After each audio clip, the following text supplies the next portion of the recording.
Officers, the Chief of Army Staff.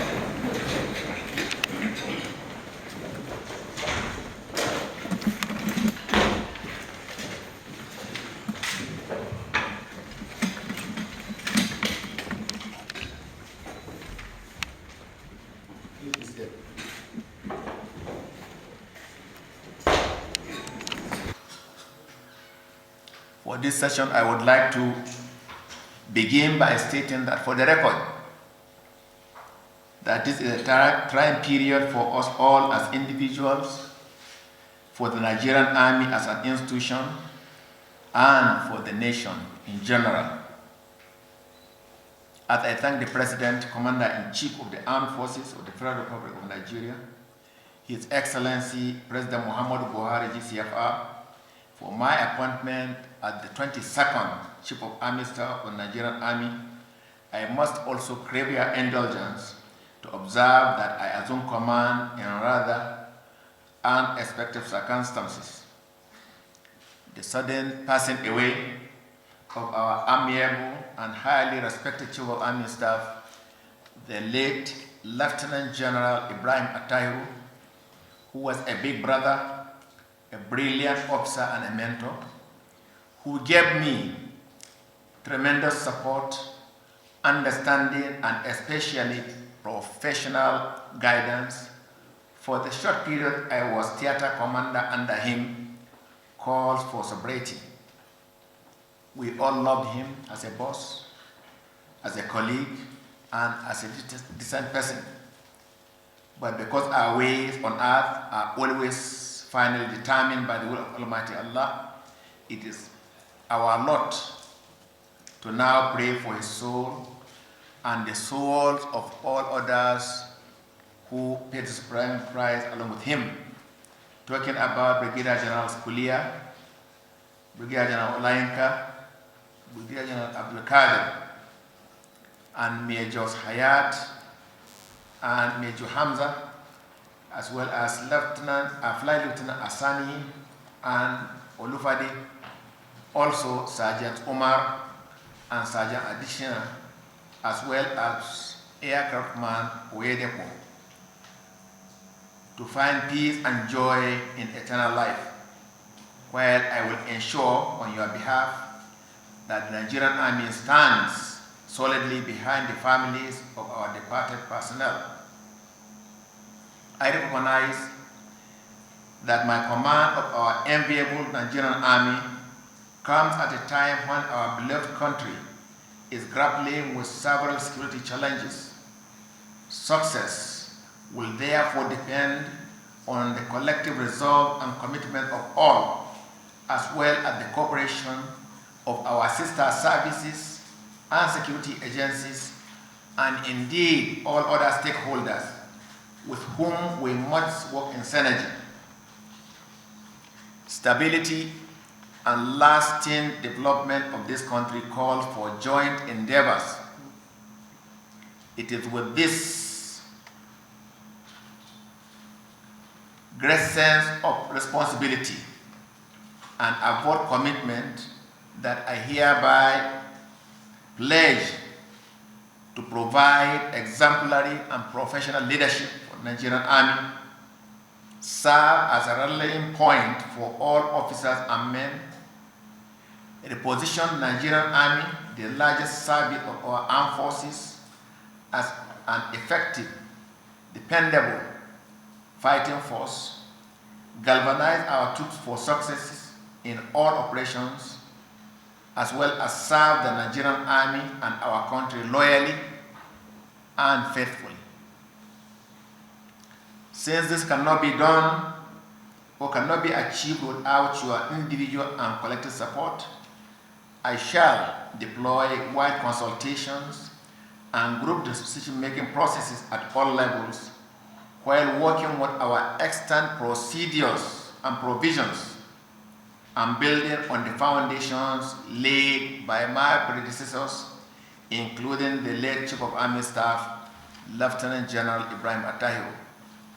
In this regard, I shall follow conscientiously the standing operating procedures of the Nigerian Army, but I shall also provide sufficient room for creative thinking and transformational leadership, and to ensure that through our individual and collective efforts, the Nigerian Army becomes a more formidable force for national defense and security. The Commander-in-Chief and indeed fellow Nigerians have always placed their confidence in the Nigerian Army to defeat our adversaries, secure our territorial integrity, and fortify our sovereignty in a decisive and sustained manner. Nigeria is as good as the strength of its armed forces. All hands must therefore be on deck to ensure that Nigeria comes out of its present quagmire as a united, indivisible, and prosperous nation state. It's a matter of record that the Nigerian Army has, throughout its history, proven to be a cherished symbol of our national unity, a stout defender of our sovereignty, and a credible institution for national development. Its mission, which is to win all land battles in defense of the territorial integrity of Nigeria, protect her national interest, and accomplish other tasks in aid of civil authority, has continued to inspire generations of officers and soldiers. These officers and soldiers have proudly worn our emblems and flown our nation's flags within and outside our shows. Today, we have the honor to be inheritors of that proud tradition and custodians of the sacred mandate of defending our nation. The Nigerian Army, at the largest service of our armed forces, is endowed with critical capabilities that contribute significantly to the defense and security of our beloved nation. It is a duty we should continue to bear and discharge with great devotion and sacrifice, especially now. Let me stress that the Nigerian Army of the present must, by necessity of the changing nature of the battle space, sit up and develop novel processes, strategy, and tactics to overwhelm the enemy in kinetic and non-kinetic battles, win hearts and minds, and safeguard our nation's prestige, honor, and territorial integrity. This requires deliberate investment in leadership capacity, in equipment, in infrastructure, human capacity, personnel welfare, battle resilience, and combat efficiency. For the Nigerian Army to be competitive in the 21st century, it must remain professional and seek to develop competencies that will make it ever ready to undertake its constitutional duties and interagency maneuvers creatively, innovatively, and with great success.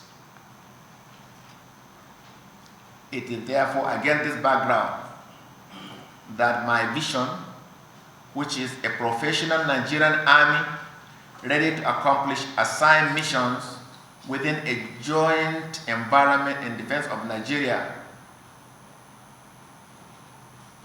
To achieve this goal, my command philosophy will rest on 4 pillars, namely professionalism, readiness, administration, and cooperation. We must return to the tenets of basic soldiering, adhere strictly to customs, traditions, and ethics of our army, uphold regimentation, and implement transparent sanctions and reward system. Our roadmap to readiness would entail improved training, optimal resourcing, innovation, firm leadership, and proactiveness. In all of this, sound administration of our troops is essential to operational effectiveness and higher morale.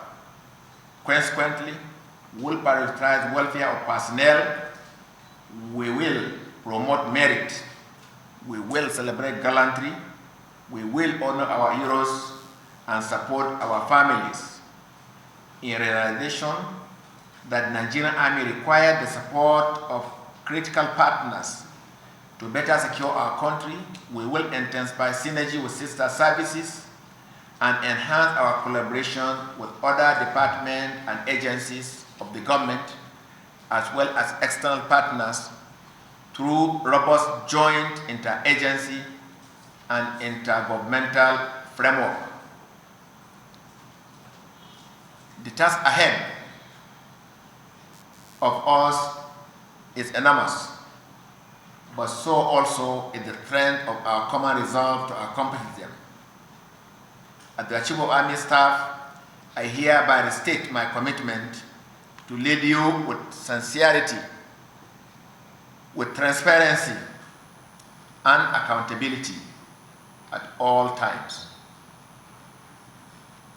I want to assure you all that I will run the Army fairly and justly, giving equal opportunity to all based on individual competencies and character.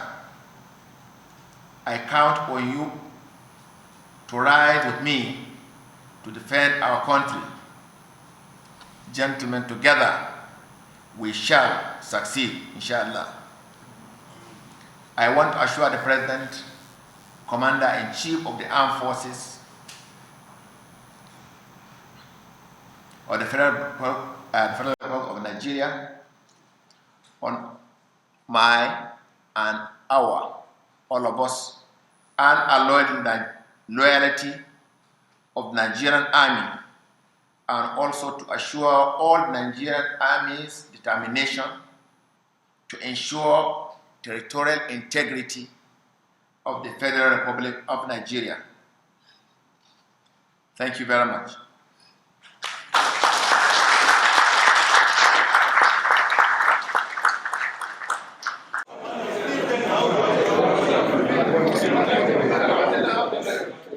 Fighting troops. Now, how can you work on the ground to boost the morale of troops looking at what is happening in the country? Morale is very essential in fighting war. And now, coming from the Northeast that I am very aware of the essence of morale. And now, we will work on that. What of the essence is to ensure that now all the benefits of the people, of the soldiers, are given to them. Not only that, also to provide them with all their necessary kits and requirements and enhance their training. That is essential. Then ensure that now other welfare services that are embedded in the system are also provided, like their education, that of their children, accommodation, schools, uniforms, boots, kits, everything. All those add to the morale, and having come just from there, we will improve on it all. Thank you very much. Thank you very much.